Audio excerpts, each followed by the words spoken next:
Going on, everybody? Today we have got probably the best underdog tactic that I have ever made for any of the FMs personally.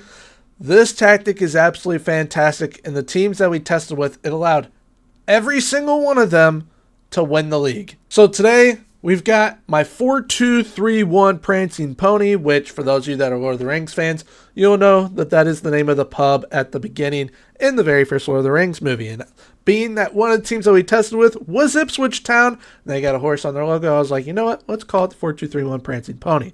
So the other clubs that we tested with besides Ipswich Town was the Lincoln City Red Imps and Morecambe as well. Now these three teams are underdogs. They're not supposed to win the league by any shot of the imagination. Now in reality, Ipswich doing absolutely fantastic in reality.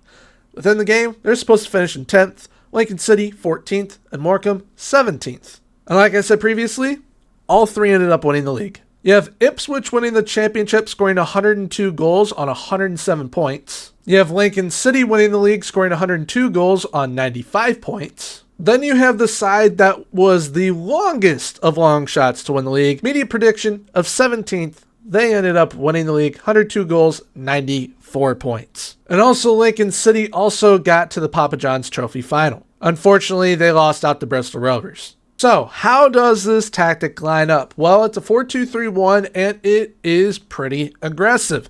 Even though this is an underdog type tactic, and usually underdog tactics are going to allow you to kind of soak up pressure and counter, this is an in-your-face type tactic. So we have a pressing forward on attack up top, two inside forwards on attack as the wingers, and an advanced playmaker on attack, and between them, that makes up the attacking four. Then we have a deep line playmaker on support with a ball-winning midfielder on support in the defensive midfield area. Then we have two wingbacks on support outside of a ball-point defender on defend, that is the left center back, and the central defender on defend is the right center back, and a sweep keeper on support. The pressing forward on attack, all that he has is shoot more often. Inside forwards on attack both have crosses aimed at center and shoot more often. Advanced playmaker on attack has crosses aimed at center. Deep line playmaker on support has take more risks and tackle harder. Ball-winning midfielder on support has take more risks. The wingbacks on support have crossed more often and crosses aimed at center. Ball-point defender on defend was left as is. Central defender on defend was also left as is. With the sweep keeper on support, there are no changes made. Mentality-wise, this is played on an attacking mentality. You can go positive, but just know, all of these teams were supposed to finish 10th and below, and they all won the leagues by playing on attacking mentality. So if you aren't feeling that confident in your side, definitely feel free to go positive. Don't go balanced, though. That isn't going to get the most out of this tactic. Go attacking or positive. Those are my suggestions. And if you need to get a goal late when you are in the match, don't do this going into a match, but if you're in the match and you need a goal late to either draw or you want to push for that win, go very attacking. When we are in possession, the attacking width is fairly narrow. We overlap on the left and overlap on the right, and we play out from the defense. We work the ball into the box using whip crosses in the final third. Those make it harder for the defenders to deal with, as it says in the description right there.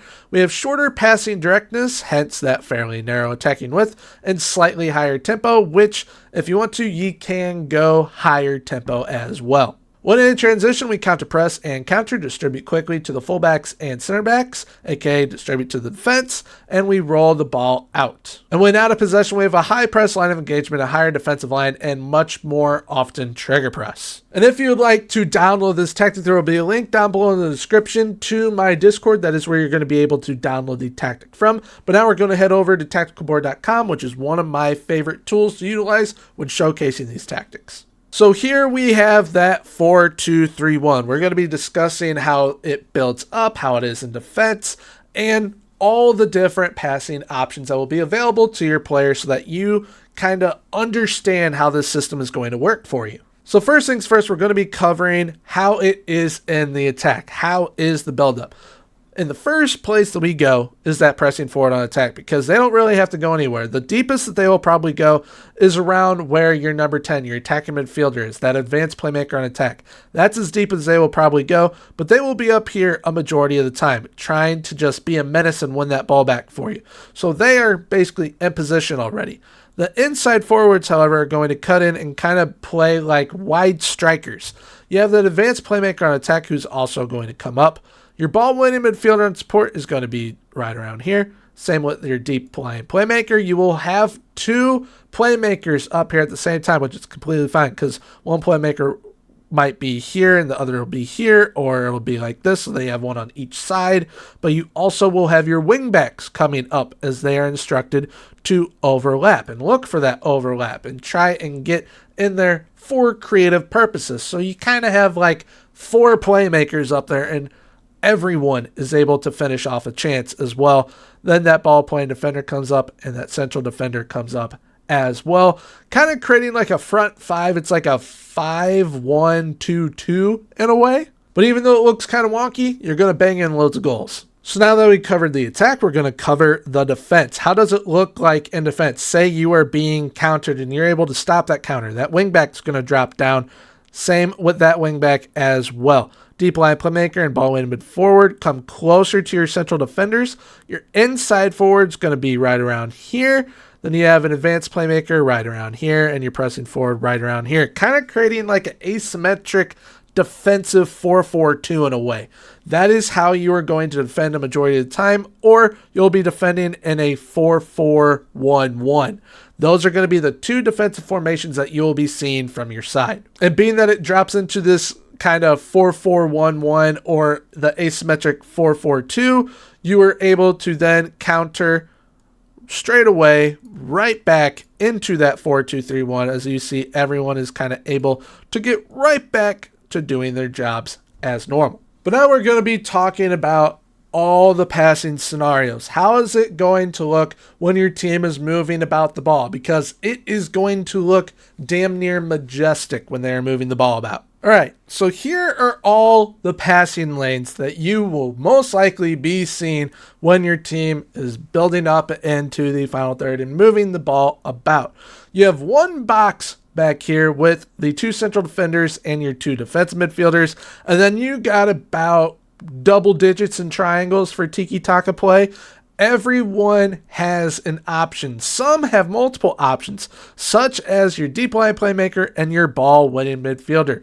They each have 5 options to play the ball to, which this is going to make it really, really hard to get the ball from you, because when building up like this is kind of how Brighton build up in a way. Everyone has countless passing options, and that is how it is for every single one of your players, because even your number 10 has 5 passing options. So if one of your players is getting closed down, do not worry, because they probably have at least bare minimum 2 options to move the ball off to. In the areas of your team that are going to be profiting most from all those different passing options is going to be your front 4. Because as we can see here with Ipswich Town, the front 4 are the ones that all scored double-digit goals. George Hurst with 20, Chaplin with 18, Broadhead with 18, and Wes Burns with 15. Then we move to Lincoln City, it's the same thing there. Ben House with 29, Mendroyu with 20, Shadipo with 16, and Duffy with 13. So if you are an underdog type side and you need that tactic that is going to help you overperform or get you to where you want to be for the time being, this 4-2-3-1 Prancing Pony is definitely the one that is going to help you do so, as it helped 3 underdogs all win their leagues. So if you happen to enjoy today's video, please feel free to leave a like, comment, and subscribe. Subscribing is 100% free, so why not hit that sub button. If you wish to download this tactic, I'll be linking my Discord down below in the description. That is where you're going to be able to download it from. And if you would like to keep on binging some of these videos, I'll be popping up all my FM24 videos that I've done so far this year on one side of the screen, and on the other, we've got all the tactics that I've done so far this year for FM24 as well. But until next time, everyone, have a good one. Bye-bye.